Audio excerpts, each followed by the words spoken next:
종편대찌 시즌2 4회 시작하겠습니다. 안녕하세요. 저는 민원연의 김원경 사무처장이고요. 네, 안녕하세요. 저 민원연의 이봉호 활동가입니다. 예, 인사를 이렇게 한꺼번에 같이 못하나? 따박따박. 자, 오늘도 우리가 종편대찌로 찾아뵈려고 왔습니다. 오늘 뭔가 형식을 좀 바꿔보려고 하는데요. 평소에 저희가 그 미디어 탈곡기에서 막 이렇게 얘기를 하면은 저희 그 활동가가 중간중간에 방송을 넣잖아요. 그것처럼 이번에는 특별한 영상을 따로 만들고 뒤에서 우리가 평론을 하는 게 아니고 그냥 저희가 쭉 얘기를 하면 우리 활동가께서 한번 영상을 잘 만들어 버무려 보시는 걸로 그렇게 시도를 해보겠습니다. 자, 그러면 오늘 우리가 지금 사실 저희 종편 모니터가 엄청나게 많은 내용들을 보고 있지만은 그 중에서 어떤 주제를 하는 게 좋을지 굉장히 혼동스러워 하다가 지금 방금 전에 결정을 했거든요. 그래서 어떤 주제를 선택했죠? 네, 저희가 사실 그동안 바로 이 내용으로 네.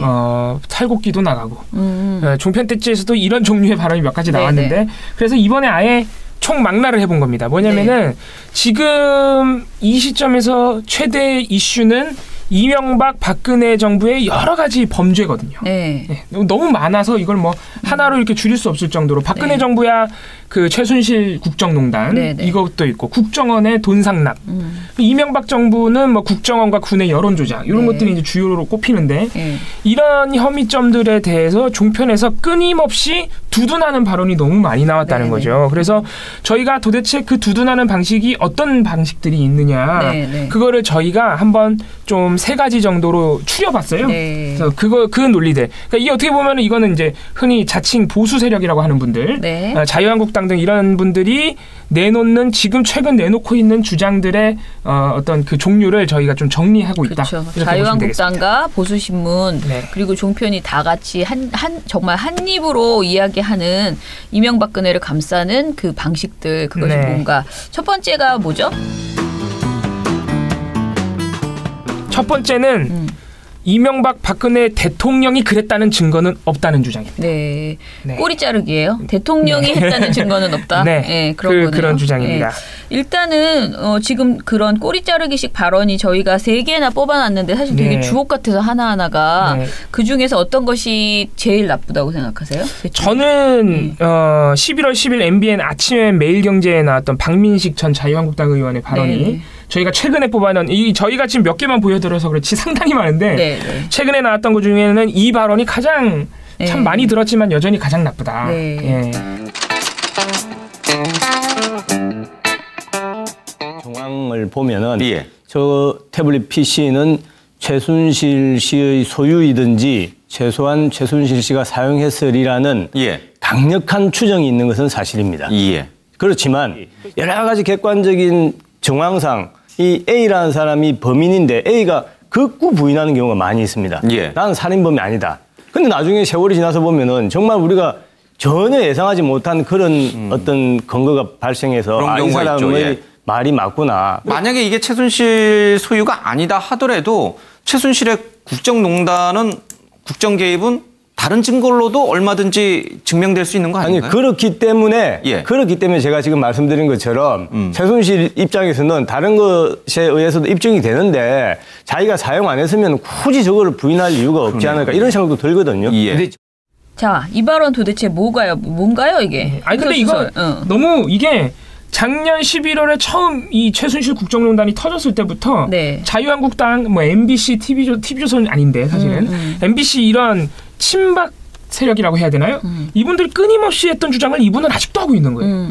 태블릿 PC가 최순실 게 아닐 수 있다는 의혹을 아직도 제기하고 있는 겁니다. 진짜 되게 진부하네요. 그죠? 근데 제가 이 발언이 특히 더 나쁘다고 했던 이유는 이분이 든 비유가 너무 나빠요. 지금 들으셔서 네네. 이게 선뜻 이해가 안 가시는 분들도 있어요. 네네. 이분들이 하는 발언의 공통점은 이해가 쉽지 않다는 겁니다. 네. 이분이 살인범을 갑자기 거론하면서 네. 예를 들어서 살인범에 대해서 수사를 했는데 세월이 지나고 보면은 그 살인범의 주장, 그러니까 본인이 억울하다는 주장이 맞는 경우가 있다. 네. 그런 경우처럼 최순실 씨도 억울할 수 있다 이런 주장이에요. 네. 그래서 너무 황당한 비유를 들었다. 이렇게 해서 저희가 좀 첫 번째 사례로 꼽아봤습니다. 아무튼 뭐 별로 비슷하지도 않은 내용인 것 같은데 굳이 누명 쓴 살인범일 수 있다는 거죠. 네. 자, 그러면은 윤영걸 씨, 우리가 사실 그동안 많이 예전에 그 뭐라 그러죠? 종편 패널 중에서 유명하신 분이었는데요. 그 매일경제의 논설위원이었나요? 아무튼 윤영걸 씨 바로 대표였습니다. 매경닷컴 대표였어요. 네. 자, 윤영걸 씨는 이런 말했네요. 저는 아직까지는 비자금이다. 이렇게 속단하기는 지금 좀 빠르지 않냐? 저는 아직까지는 뭐 비자금이다 이렇게 좀 속단하기는 지금은 좀 빠르지 않느냐. 예. 지금 단계에서 뭐 박근혜 비자금이다 뭐 이렇게까지 하는 거는 우리가 좀 너무 검찰 수사에 비해서 검찰 수사 발표도 항상 좀 앞서가거든요. 근데 그 발표에 비해서 우리가 또 너무 또 앞서가는 거 아니냐. 이래서 이거는 조금 더 지켜봐야 한다. 네. 어느 주제에 대해서 말하는 것인지 네. 대략 감이 잡히시죠? 네, 네. 예, 이게 같은 날 11월 4일 똑같은 MBN 시사 스페셜에 출연한 최진영 변호사가 곧바로 이 네. 방금 처장님께서 말씀하신 발언에 다른 패널이 반박을 해요. 네. 반박을 하니까 최진영 변호사가 곧바로 다시 자기가 대신 나서줍니다. 그래서 네. 그 실질적으로 지금 그 박근혜 전 대통령은 정치적인 그 사실은 정치적인 무능이나 정치적인 부패로 인해 가지고 탄핵을 했던 건 사실입니다. 그렇지만 많은 분들이 박근혜 전 대통령이 개인적으로 돈을 받은 것은 없지 않느냐라고 지금 많이들 생각합니다. 이렇게 생각하고 있다. 네. 이런 식으로. 그럼 박근혜 대통령 안 받았으면 누가 받았어요? 그 돈은 다 어디 갔지? 예. 이런 식의 주장들. 박근혜 네. 전 대통령, 이거 이제 어떤 얘기를 하다 나온 거냐면은 국정원으로부터 돈을 이제 박근혜 청와대가 받았는데. 네. 그래서 박근혜 전 대통령의 비자금으로 이게 된 것이 아니냐. 네. 이런 의혹을 다루다가 이 두 분이 윤영걸, 최진영 두 분이 비자금은 아니다. 박근혜 전 대통령이 개인적으로 돈 받은 건 없다. 이런 식으로 이제 두둔을 한 겁니다. 네. 예. 근데 이 부분에 대해서는 사실 조금 사실관계를 말씀드려야 되는데 네. 박근혜 전 대통령으로 비자금으로 흘러 들어갔다는 것에 대해서 명확한 근거가 나온 적은 아직 없습니다. 네, 예, 네. 그건 맞아요. 네. 그건 맞고 검찰도 수사 중인 것이고. 네, 네. 근데 이게 굉장히 중요한 게 아시겠지만 안봉근, 이재만 두 박근혜 전 대통령의 최측근, 네. 문고리로 불렸던 분들, 이분들이 상납 사실을 먼저 고백을 한 것이고요. 네. 국정원으로부터 돈을 받았다고. 네. 심지어는 두 분은 박근혜 대통령의 지시를 인정했어요. 네. 그리고 그래서 이제 당연히 국정원장들이 소환됐을 거 아니에요? 그래서 지금 남재준, 이병기 이 두 전임 국정원장은 구속이 됐어요. 네, 이 혐의로. 그렇죠. 근데 이 중에서 남재준 전 원장이 상납 사실을 인정했어요. 상납 사실을 인정해서 검찰이 지금 박 전 대통령의 지시가 있었던 게 맞느냐고 수사하고 있습니다. 그러니까 이렇게 가면서 검찰도 의심하고 있는 거예요. 그럼 박근혜 전 대통령이 지시를 했으면 박근혜 전 대통령의 개인 착복 의혹도 당연히 있는 것이거든요. 당연히 그런 부분은 합리적인 의심이기 때문에 수사를 하고 있는 것이죠. 그래서 그런 것에 대해서 이분들이 박근혜 전 대통령 비자금이라는 근거가 없다 이런 식의 주장하는 것은 일면 맞는 부분이 있지만 네. 지금 이분들이 반복해서 이렇게 박근혜 전 대통령이 개인적으로 돈 받은 사실이 없다고 주장하는 이유 중에 하나가 뭐냐면은 네. 이 사건의 본질을 흐리려는 의도가 있는 거예요. 국정원이 박근혜 전 대통령의 청와대, 박근혜 정부의 청와대에 돈을 상납했다는 게 엄청나게 큰 사실 범죄 혐의잖아요. 네, 이 부분에 대해서 약간 본질을 흐리려는 그런 의도가 있지 않느냐. 이런 부분에 대해서 우리가 집중을 해야 되죠. 그렇죠. 그러니까 증거가 없다, 있다 이것보다도 지금 수사가 진행 중인데 그 혐의가 무엇이다라는 예. 것을 그냥 이야기하면서 일단은 상납 자체는 지금 거의 이제 확정된, 그러니까 그야말로 드러난 거잖아요. 부인할 수가 없어요. 이분들도 예. 그거에 대해서. 그런데 그 행위가 도대체 무엇인가에 대해서 이야기를 집중해야 되는데 아직 이것은 미지수다라고 하면서 계속 예. 어떻게 보면 본질을 회피하는 그런 보도를 하는 거죠. 네, 두 번째 저희가 첫 번째 증거가 없다는 식의 주장을 네네. 소개해드렸고 두 번째 프레임은 어떤 거죠? 이 증거가 없다는 상당히 그래도 점잖잖아요. 그렇죠. 뭔가 네. 객관적인 냄새가 그래도, 나죠. 덜 비판해야 되는 내용인데 이제 점점 가면 갈수록 가관인 상태가 예. 되는데 두 번째는 대부분이 모든 수사가 정치 보복일 뿐이다라는 식으로 이야기를 하는 거죠. 네, 많이 들어보셨죠? 이 검찰 수사 자체가 다 정치 보복 행위이다. 네. 정권의 이런 태도죠. 자, 이 중에서 가장 센 발언 보니까 센 발언이 굉장히 많네요. 네. 근데 김태현, 이현종 씨가 나눈 네. 대화가 가장 센 것 같은데. 네, 이게 11월 4일 채널의 뉴스뱅크라는 프로그램인데 주말 네네. 프로그램입니다. 네. 김태현 변호사가 진행자예요. 그래서 예. 방송사 시사 프로그램에서 패널 출신의 진행자가 탄생한 그렇죠. 예, 주목할 대단한, 만한 방송인데 이분이 아주 뭐 이 사안뿐만 아니라 여러 가지에서 참 문제 발언을 많이 하시는 분인데 네. 이 진행자와 패널로 나온 이현종 씨가 주고받는 대화를 네. 이걸 전체를 다 보셔야 돼요. 아주 주옥 같은 네. 부분이 딱 이렇게 만났네요. 예. 그죠? 예. 제가 일단 그래서 한번 화면으로 네, 네. 같이 보시고 말씀을 나누죠. 예. 그런데 일각에서 이런 얘기도 있습니다. 청와대에서 이것을 이 이명박 전 대통령에 대한 수사를 진두지휘라고 그럴까요? 큰 그림이 그린다고 할까요? 백원우 민정비서관이 모든 것을 관장하는 게 아니냐라는 뭐 일각의 목소리도 있는 것 같은데 과연 백원우 전 민정비서관과 이명박 전 대통령은 어떤 악연이 있을까요? 뭐 솔직히 증거는 없습니다. 네. 그렇지만 우리가 이제 역대 민정수석실의 구성을 보면 네. 대부분 이제 현직 검사 출신들이 이제 자리를 내놓고 나서 온다든지 네. 주로 법조인들이 이제 그 네. 비서관들을 맡았었거든요. 지금 전반적으로 벌어지고 있는 이 적폐청산 움직임, 즉 국정과제의 1호인 적폐청산 관련해서 이걸 이제 진두지휘하는 것이 아닌가라는 네. 우리가 합리적인 의심을 할 수밖에 없고. 예. 네. 함께 확인을 했는데 제가 볼 때는 이현종 씨도 이현종 씨지만 이 진행자 역할을 맡고 있는 김태현 변호사의 이 질문 자체가 아주 문제적이다. 네. 이게 질문이 어떻게 끝나냐면은 백원우 민정비서관과 이명박 전 대통령은 어떤 악연이 있을까요? 라고 묻거든요. 이게 벌써 뭐냐면은 이 지금 이명박 전 대통령 관련 수사를 백원우 민정비서관, 즉 문재인 정부의 청와대가 이끌고 있다는 우리가 이제 청와대가 검찰 수사를 지휘하는 이 문제에 대해서 그동안 굉장히 비판이 많았잖아요. 그래서 문재인 정부는 출범부터 그렇게 하지 않겠다고 조국 민정수석이 선을 긋고 그러기도 했었죠.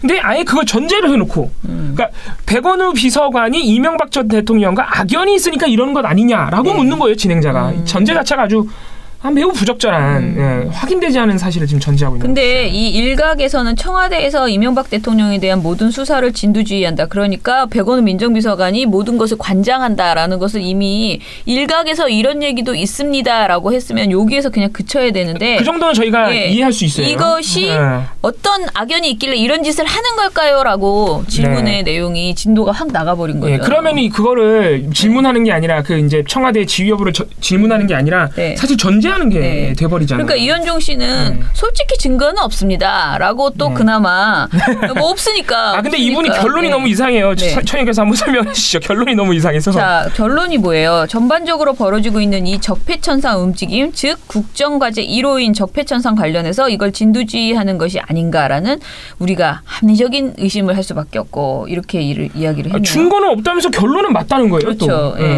근데 왜 합리적인지는 또 설명하지 않네요. 그죠? 그러니까 이분들이 이러는 이유가 있어요. 백원우 비서관이 이명박 전 대통령이 그 관련해서 이분들이 악연이라고 표현하고 있는 일화가 있긴 있었어요. 그 노무현 전 대통령의 연결식 당시에 이명박 전 대통령의 헌화를 하고 이렇게 찾아왔었거든요. 그때 이제 백원우 비서관이 화가 나가지고 왜냐하면 그때 당시에 이명박 전 대통령 그러니까 이명박 정부의 강압 수사 그리고 부당한 수사 언론 플레이 이런 것 때문에 이제 그렇죠. 압박을 받았다는 것이 중론이었기 때문에 백원우 비서관이 그래서 이명박 전 대통령이 아주 강하게 항의했거든요. 여기를 어디라고 찾아오느냐. 그래서 그분들이 그거를 보고 거기서 백원우 비서관이 개인적인 앙심을 품고 지금 이러고 있다고 주장하는 거예요. 지금 김태현 변호사와 이현종 씨가. 그것을 악연이라고 말할 수 있을까요? 참 무슨 허접하네. 그 악연 정도 되면 뭘 어떻게 해가지고 이분이 엄청난 뭐 핍박을 받고 백원우 씨가 그렇게 했어야 되는데 백원우 민정수석은 사실은 그 당시에는 누구나 그 마음에 품고 있는 그런 말을 그냥 울컥해서 했을 뿐인데 그것이 악연이라는 말로 하기에는 너무 어색한데. 아무튼 간에 이런 말은 그러니까 이번 이 적폐청산에 대한 그 수사가 그냥 청와대에서 정치보복의 큰 그림 사원에서 나오는 것이다. 이런 말은 사실은 함부로 해서는 안 될 말이에요. 정말 증거가 있고 근거가 나오기 전에는 해서는 안 될 말이다라는 거죠. 왜냐하면 범법행위를 해서 범법행위에 대해서 조사하고 있는데 자꾸 딴소리를 하고 있는 거잖아요. 그러니까 이분들이 하도 자유한국당이 하도 이런 소리를 하고 이분들이 또 방송 나와서 이런 거를 계속 말하니까 우리가 너무 익숙해진 감이 있는데 이게 어느 정도로 황당한 주장이냐면요. 그동안 우리가 뭐 공수처 신설이나 또 검찰의 수사권 제한 이런 부분에 대해서 얘기가 나왔던 게 이제 청와대가 자꾸 검찰의 수사에 개입해서 나왔던 건데 그런 의혹이 터질 때마다 최소한의 근거가 뭐였냐면은 예를 들어서 야 청와대 모 비서관이 검찰 수사관에게 전화를 했다더라. 우리 세월호 수사 무마 그 의혹도 박근혜 정부에서 있었잖아요. 그것도 뭐예요? 우병우 민정수석이 검찰 그것도 서울중앙지검도 아니에요. 그 지방에 지방의 검찰청에 전화를 해가지고 뭐 그거 하지 마라 이런 식으로 전화를 했다는 증언이 나왔잖아요. 네네. 그럼 최소한의 증거가 있어야 그런 우리가 의심을 하고 비판을 하는 것인데 그쵸. 지금 이분들은 그런 것도 하나도 없어요. 아무런 정황도 없이 네. 야 백원호 비서관이 이건 술자리에서 얘기하듯이 말이죠. 백원호 비서관이 그때 이명박 전 대통령한테 그렇게 소리 질렀으니까 야 그래서 이러는 거 아니겠니? 뭐 이런 뭐 저잣거리 대화나 다름없는 그렇죠. 얘기를 하고 있는 것이죠 지금. 그리고 사실은 보니까 그 박상은 정치평론가가 채널A 뉴스뱅크에서 한 말은 더 심각하고 아주 단정적으로 말을 하고 있는데 어떤 발언인지 이건 직접 소개를 좀 해주시죠. 네. 예. 보니까 결국 이 문제는 어쨌든 당하는 쪽에서는 정치보복으로 받아들일 수밖에 없습니다. 결국 이 문제는 어쨌든 당하는 쪽에서는 정치보복으로 받아들일 수밖에 없습니다. 예. 노무현 전 대통령의 수사를 예. 사실은 정치 문화의 개선, 정치보복이 아닌 차원에서 좀 더 배려 있게 됐더라면 그 비극적 서거라는 어떤 이런 비극이 없었지 않겠습니까? 네. 그렇다면 오늘 또 이런 장면이 없을 수가 있는 것이겠죠. 어떤 측면에서 본다면 이 문제는 기본적으로 중도 우파나 우파의 관점에서 본다면 사이버 사령부 댓글을 가지고 MB를 구속시킨다. 라는 이 프레임은 어떻게 보면 정치보복으로 읽힐 수밖에 없는 것 아니겠습니까?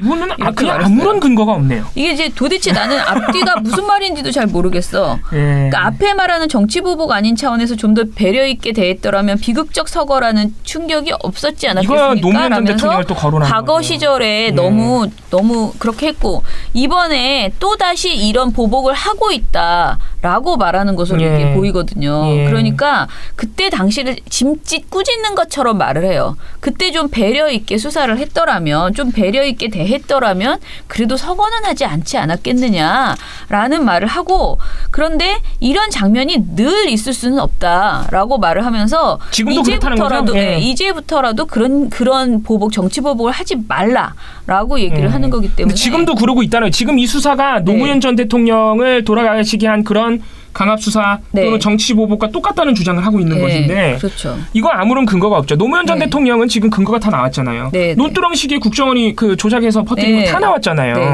근데 그런 증거 하나도 없이 지금 이런 주장을 하면서 마지막 문장이 너무 이제 충격적이네요. 우파의 관점에서 보면 사이버 사령부 댓글 조작으로 MB를 구속시키는 것이 정치 보복이다? 어떻게 이런 주장을 오히려 우파야말로 이런 댓글 조작 사건이 벌어지면은 강력하게 수사해야 됩니다. 말도 안 되는 주장을 하고 있는 거죠. 아무튼 빠져나갈 구멍은 또 귀신같이 만들어놔가지고 우파의 관점에서 보면 이런 말을 앞에다 자기의 관점이라고 말하지 않고 우파의 관점, 그것도 중도 우파의 관점에서 보면 그렇다고 하는데 아무튼 간에 이게 정치보복으로 읽힐 수밖에 없다라고 하면서 과거의 일은 과거의 일이고 이제부터라도 그러지 말고 이 고리를 끊자 이런 식의 태도를 하는데 어디서 진짜 약을 파시는 진짜 약을 파는 겁니다. 이건 정말 하지 말아야 행동입니다. 자, 마지막으로 또 있어요. 저희가 가장 심각한 가장 많이 그리고 보는 내용이에요. 이게. 그런데 그렇죠. 이명박 박근혜가 무엇을 잘못했다는 게 드러날 때마다 항상 하는 정말 18번 같은 레퍼토리입니다. 노무현도 그랬다. 저 툭하면 나오죠. 툭하면. 거의 모든 것에서 나옵니다. 대표 주자는 차명진 씨입니다. 이 차명진 씨의 발언 11월 4일 뉴스와이드인데요. MBN. 이거는 저희가 미디어 탈곡기에서 이미 한번 소개해드린 바가 있지만 워낙 심각해서 미디어 탈곡기는 음성으로만 들으셔야 되니까 저희가 화면으로 한번 다시 한번 소개를 해드리는 겁니다.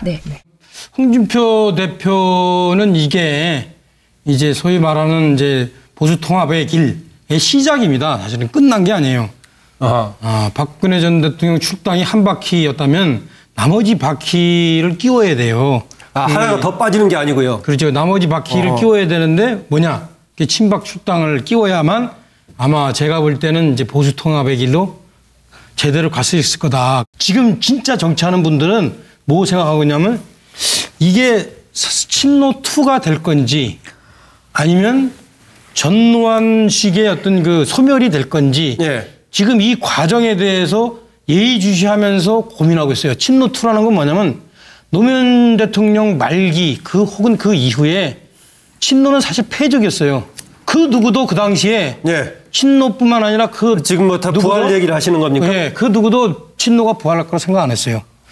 근데 지금 이 역사의 흐름이라는 것, 시간이라는 것 이런 것들이 어떻게 정치에 그 변화를 주느냐 이런 것들을 지금 우리가 돌이켜 생각하면 현재 박근혜 전 대통령을 우리 보수 정치에서 어디에 자리매김하느냐는 앞으로 상당히 중요하게 될 겁니다. 그런데 그래서 친노의 경우는 대통령에 대한 지지가 엄청 약하긴 했지만은 박근혜 전 대통령처럼 탄핵을 당하거나 구속당하거나 그런 상황은 아니었지 않습니까? 돌아가실 정도였어요. 그러니까 지금 이제 그 여러 가지 그 당시 상황을 다시 상기해 보면 저는 이런 생각이 들어요. 물론 여러 가지 이제 변수들이 다른 것들은 있지만 크게 볼 때 저는 지금 이 상황에서 과연 이것이 박근혜 전 대통령의 정치적인 무슨 여러 가지 법적인 생명의 끝이냐? 저는 우리가 아마 진짜 정치하는 사람들은 그 생각을 많이 하면서 지금 그 시기를 대비해서 수를 놓고 있는 겁니다. 뭐 미디어 탈곡기 때도 그랬지만 이건 뭐 도대체 무슨 말인지 알아듣기도 어렵고. 네. 보수 통합을 위해서는 친박을 끌어안아야 한다. 네. 그러면서 노무현 전 대통령도 박근혜 씨처럼 비슷한 잘못을 저질러서 돌아가시지 않았느냐. 뭐 이런 식의 주장이에요 지금. 네. 그러니까 이게 일단은 저도 말했지만은 그 친박이 부활할 수도 있으니 뭐 자한당이 친박을 안고 가야 한다라고 짐짓 충고를 하는 것은 자기 마음입니다. 그거는 뭐 자기 정치적인 어떤 성향이니까. 그리고 뭐 부활을 할 수도 있다. 우리 사이가 하도 뭐 워낙 다이나믹하니까 별별 행동을 다 하시는 분들이신 이분들이 뭐 저희의 어떤 뭐라 그럴까 상상을 뛰어넘잖아요. 항상 하는 행동이. 자한당이 특히 그렇죠. 그렇다 보니 뭐 그러든지 말든지 아무튼 할 수 있다라고 생각하는데 거기에서 굳이 친노와 직접 비교하기 어렵다. 노무현 그 대통령은 박근혜 그처럼 탄핵 구속 안 당했다고 진행자가 얘기를 함에도 불구하고 한명진 씨가 아니다. 다르지 않다. 하면서 다르지 않다. 노무현 대통령도 돌아가실 정도였다. 박근혜는 생명이 끝나지 않았다. 이렇게 반박을 하는 거죠. 참 이런 말은 정말 꺼내기 힘든 말입니다. 상식적으로. 그렇죠. 그리고 이게 노무현 대통령이 서거하신 그 이유가 마치 박근혜 대통령이 지금 탄핵하고 구속당한 그 상황과 똑같은 것처럼 등치시키고 있잖아요. 맞아. 이게 중요한 지점이에요. 그래서 뭐 이런 뭐 같은 사람이 다 있나. 그러니까 노무현 대통령도 박근혜 대통령처럼 범죄를 저질러서 압박감 시달리다 돌아가신 거 아니냐. 이런 식의 주장이에요. 절대 그렇지 않습니다. 어디서 진짜 나쁜 사람이야 정말. 이런 말은 정말 방송이 아니라 그 어디서도 진짜 꺼내서는 안 되는. 맞습니다. 그리고 또 하나 또 윤영걸 씨가 사실 노무현 전 대통령이 너무 많이 등장해요. 이 보수 흔히들 자기 스스로를 보수라 여기시는 분들에 의해서. 자, 윤영걸 씨도 한번 영상을 보는 게 좋겠습니다. 한번 보시죠. 이런 정도의 자금은 옛날 DJ 시대에도 있었고 노무현 대통령도 있었기 때문에 어떻게 보면은 87년 이후에 한 20년 동안의 이 특수활동비의 흐름 이거를 좀 봐야지 누구를 겨냥한 거는 조금 더 지나치다 이런 생각이 좀 듭니다. 자, 이 발언은요. 사실은 자유한국당 의원들 그리고 의원도 아닌 그 다른 분들도 많이 하는 자유한국당 지지자들도 많이 하는 이야기죠. 그러니까 근거 없이 이거 예전에도 있었다. DJ 시절에도 그 노무현 대통령 시절에도 다 국정원한테 돈 받았다. 있었다. 그런데 그땐 수사가 안 됐으니 이번 걸 수사하려면 그때 것도 수사하자. 이러면서 우기기 시작하고 그리고 지금의 수사를 계속 마치 그냥 또 정치보복인 양 몰고 가는 거잖아요. 그러면서 그러니까 이게 사실은 저희가 앞에서 소개해드린 두 개의 논리하고 계속 연결이 되는 거예요. 그러니까 그 정치 보복이라는 근거 중에 하나로 자꾸 노무현 전 대통령을 가져오는 거예요. 근거로. 근데 그게 근거가 될 수가 없어요. 그렇죠. 자, 그래서 특히 지금 자신들이야말로 사실 9년을 자신들이 어떻게 보면 정권을 잡았었고요. 이거 특수활동비에 대해서 문제 제기를 하려고 했으면은 수사를 해서도 100번을 했을 그런 상황이었음에도 불구하고 사실 증거 하나를 못 갖고 있는 거예요. 증거가 없어요. 그런 상황에서 그거를 가지고 이제 와서 같이 수사하자는 헛소리나 하면서 지금 자신들이 명백하게 드러나고 있는 이런 문제점들을 마치 너가 잘못했으니 그리고 일단 잘못했다는 거는 분명히 인정을 하고 뭐 예전에 이렇게 관행이 있어서 우리도 아무 생각 없이 했다 이런 것도 아니잖아요. 무조건 일단 그냥 너네도 그랬잖아. 이런 식의 태도는 진짜 말이 안 된다. 그러니까 저 아까도 말씀드렸지만은 지금 박근혜 정부의 상납 같은 경우에는요. 증거가 너무 명확해요. 지금 부인을 할 수가 없는 수준에 이르렀어요. 왜냐하면은 안봉근, 이재만, 남재준 이 세 사람의 증언은 당사자들의 어떻게 보면 피의자가 자기 범죄를 인정하고 있는 거예요. 네네. 사실 게임 셋입니다 거기서. 근데 노무현 전 대통령, 김대중 정부 시절 얘기하려면 그 정도의 증거를 가져와야죠. 뭐 근거를 하나도 제시하지 않고 계속 뭐 이런 식의 주장을 하는 건 생떼죠, 생떼.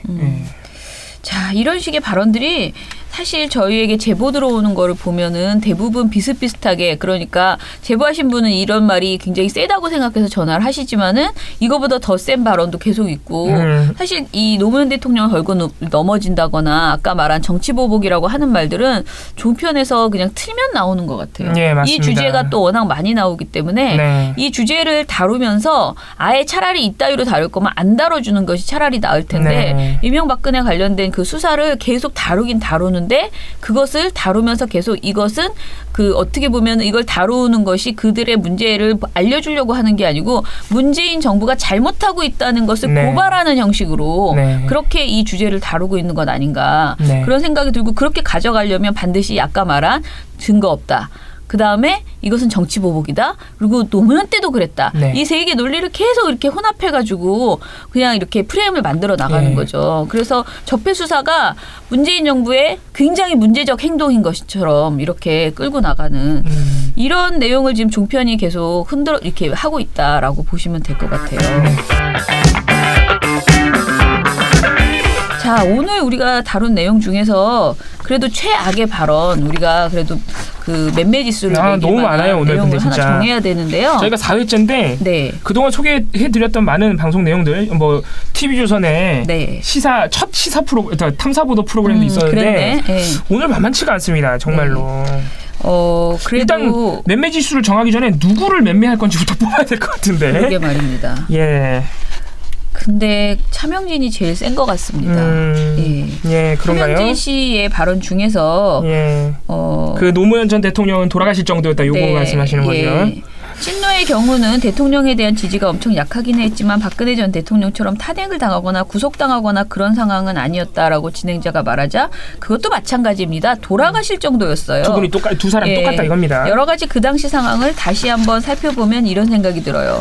물론 이제 여러 가지 변수들 다른 것이 있지만 크게 볼 때 이 상황에서 과연 박근혜 전 대통령의 정치적인 무슨 어떤 법적인 생명이 끝이냐, 저는 우리가 이미 진짜 정치하는 사람들은 많이 생각한다면 그 시기를 대비해서 술을 놓고 있는 겁니다라고 얘기했는데 자기가 하고 싶은 말을 위해서 이런 식으로 노무현 대통령이 박근혜 대통령의 그 지금 행태와 거의 비슷한 행동을 해서 돌아가실 정도였다라고 이건 정말 엄청난 말실수고 그러니까 실수라고 생각하지 않겠지만 본인은 있을 수 없는 그러니까 망언의 대열에 들어가야 되는 이건 정말 노무현 재단에 저희가 신고를 해야 될 수준의 그렇다 보입니다. 저는 그래서 이걸로 결정하는 게 좋겠습니다. 맴매지수 해주시죠.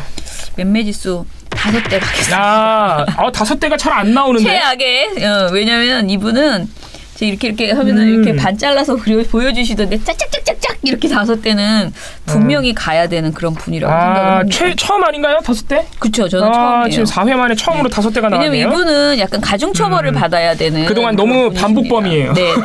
이것뿐만이 아니고 항상 방송을 너무 막 하거든요. 정말 막 합니다. 그래서 우리가 지금 당장 종편에서 가장 문제적 인물을 얘기하라면 차명진이라고 압도적으로, 얘기할 수밖에 없네요. 그래서 너무 기고만장하고 시청자를 우롱하고 그리고 뭐 방송사를 정말 들었다 놨다 하면서 진행자를 무시하고 같은 패널을 비난하고 모욕하고 막 이런 경우가 많습니다. 그리고 이런 사람을 계속 출연시키는 특히 MBN, 이분이 MBN만 나가는 건 아니에요. 다른 방송사들도 나가는데 특히 MBN으로 사실상 다시 부활했다. 이렇게 생각이 되는데요. MBN은 즉각 이 사람에 대한 고정 출연들을 다 취소시켜야 됩니다. 거듭 말씀드리고 여러분들도 혹시 차명진 씨가 또 방송에 나와서 막말하는 걸 보시면 저희한테 민원연에도 제보 주시고요. MBN에 항의 전화도 좀 많이 해주시기 바랍니다. 당장 퇴출이 되어도 마땅할 그런 사람입니다. 실제로 차명진 씨가 YTN에도 굉장히 자주 나왔거든요. 지난 이 11월 초까지만 해도. 근데 저희가 너무 제보가 많이 들어와서 YTN 관련 보고서가 몇 차례 나갔습니다. 그런데 최근에 YTN에 안 나와요. 그게 제가 예상하기로는 많은 시민분들이 저희한테 제보 주는 동시에 방송사에 항의를 전화를 많이 하시거든요. 그래서 YTN 같은 경우는 그거를 어느 정도 수용을 하는 거죠. 네. 그렇게 보입니다. 네. 그래서 MBN에도 시민 여러분들의 많은 항의가 필요합니다. 자, 민원연 종편 떼찌 시즌2는요. 다음 주에도 종편이 무슨 짓을 하고 있는지, 종편에서 가장 문제적인 행위들이 무엇인지 한번 짚어보는 시간으로 갖겠습니다. 그러면 오늘 종편 떼찌 시즌2는 이것으로 마치겠습니다. 다음 주에 봬요. 감사합니다.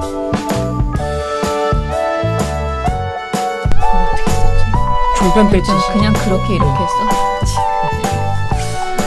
아, 또 쑥스럽네. 카메라 때문에.